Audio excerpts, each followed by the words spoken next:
नमस्कार, मैं हूं जावेद देशमुख। आज़ादी बचाओ न्यूज चैनल में सभी दर्शकों का स्वागत है। आज की ब्रेकिंग न्यूज़, सोलापुर महापालिका के प्रतिपक्ष नेता महेश कोटे ने उजागर की भाजपा की पोल।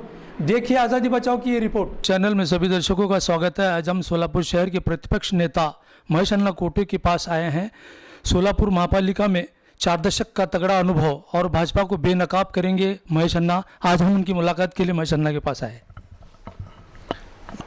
मैंने प्रेस कॉन्फ्रेंस ली थी, उसमें यही बताया था कि जो जिला स्तरीय नगरोत्थान निधि है 19-20 साल के लिए, तो वो निधि महानगर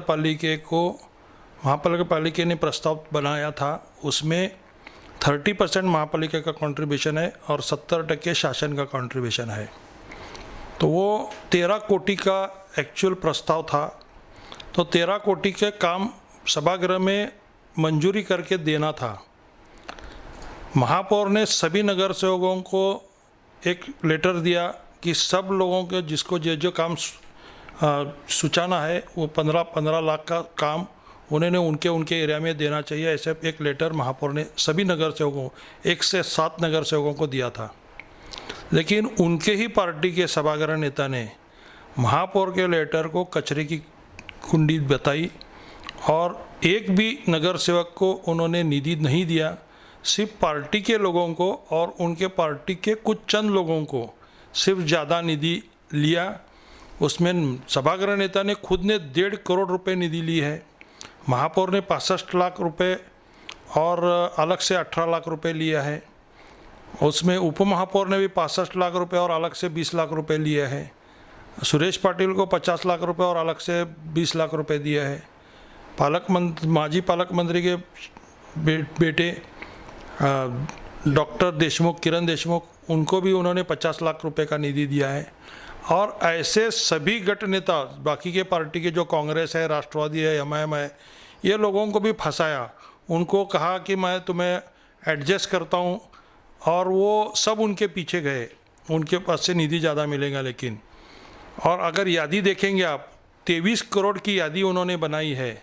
लेकिन 23 करोड़ में जो पहले 13 करोड़ है वो सिर्फ भाजपा के लोगों के काम की यादी है। और जब ये प्रस्ताव डीपीडीसी में जाएगा तो डीपीडीसी में सिर्फ 13 कोटि रुपए ही मंजूर हो जाएंगे और जो सीरियली पहले काम है वही काम होने वाले। इसका मतलब यही है कि सभी पार्टी के नगर सेवक और उनके गट नेता को बीजेपी ने फंसाया और सिर्फ वो विषय मंजूर करने के लिए उनका इस्तेमाल किया।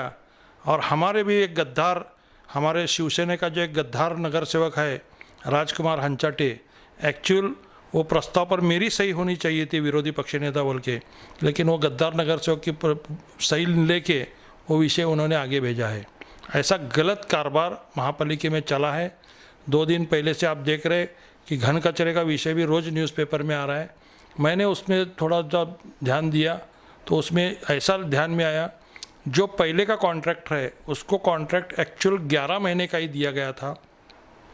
और 11 महीने का जो कॉन्ट्रैक्ट दिया उसका 11 महीने ख़त्म होने के बाद उसको एक्सटेंशन 3 बार देते हुए लास्ट एक्सटेंशन में तो कहा है कि पुढील आदेश होईपर्यंत, इसका मतलब जब तक दूसरा आगे का निर्णय नहीं होगा तब तक उसको कंटिन्यू किए।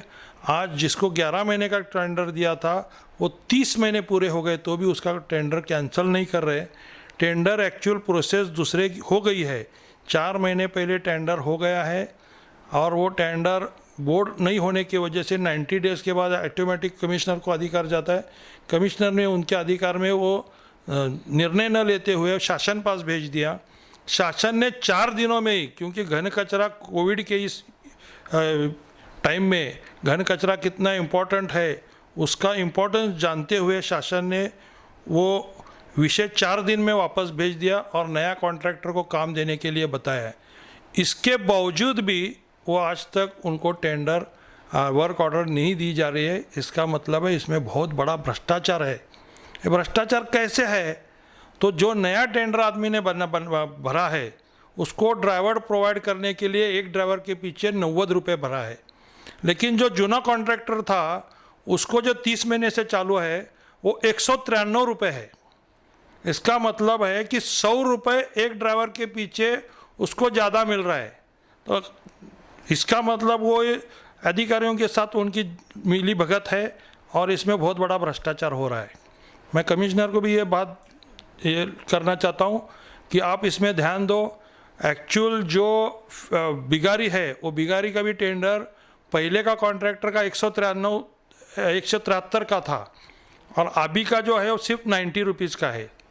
इसका मतलब उसमें भी 80 रुपये का लॉस डेली एक आदमी के पीछे है और ड्राइवर्स कम से कम रोज़ 300 लगने वाले हैं और ड्राइवर 250 लगने वाले हैं और बिगारी 325 लगने वाले हैं। इसका मतलब ये दो ही विषय में अगर देखा जाए तो 50 से 60 हज़ार रुपये का नुकसान डेली चालू है। और ये छोड़ के जो नाइट वॉचमैन के जो टेंडर में ये था पहले के, अभी वो कमिश्नर ने अलग अलग किया है, इसलिए वो अलग दूसरे कॉन्ट्रैक्टर को मिला है, 2 अलग अलग कॉन्ट्रैक्टर को ये काम मिला है। तो उसमें नाइट वॉचमैन तो उसने भरा ही नहीं, सिर्फ उसके बिल उठाए, बोगस नाम डाल के उन्होंने बिल उठाया है, उसमें कुछ भी 1 रुपये का भी ये नहीं किया गया है।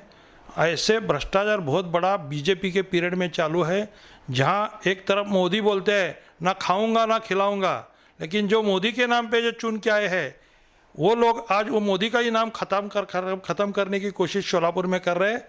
तो मैं उनके वरिष्ठ नेताओं को यही करूँगा, ये आपके पार्टी की बात भी रही तो भी जनता में आपके पार्टी का नाम खराब हो रहा है, आप इसमें ध्यान दो। और जो आज तुम्हारे नगर सेवक सिर्फ भ्रष्टाचारी कर रहे, मोदी एक तरफ अलग बात कर रहा है और तुम्हारे नगर सेवक यहाँ सब कॉन्ट्रैक्टर हो रहे, जुगाड़ अड्डे चला रहे, सब बाकी के धंधे तुम्हारे जो 2 नंबर के धंधे सब बीजेपी के नगर सेवक कर रहे, उस पर अभी ध्यान देने की ज़रूरत है।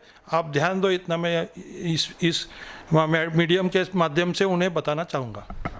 धन्यवाद महेश अन्ना। आज ने सोलापुर महापालिका में भाजपा के भ्रष्टाचार को उजागर किया और शहर की जनता के सामने भाजपा के चल रहे अवैध तरीके से कारोबार को जिस तरह से उन्होंने रखा, शहर की जनता, आज सोलापुर शहर की जनता समूचे महेश अन्ना के साथ होगी, क्योंकि उन्होंने बहुत अच्छे मुद्दे उछाले हैं और सोलापुर की जनता को उसके सामने रखे हैं। मैं आज़ादी बचाओ न्यूज चैनल की ओर से जावेद देशमुख, कैमरामैन सलीक पटेल के साथ।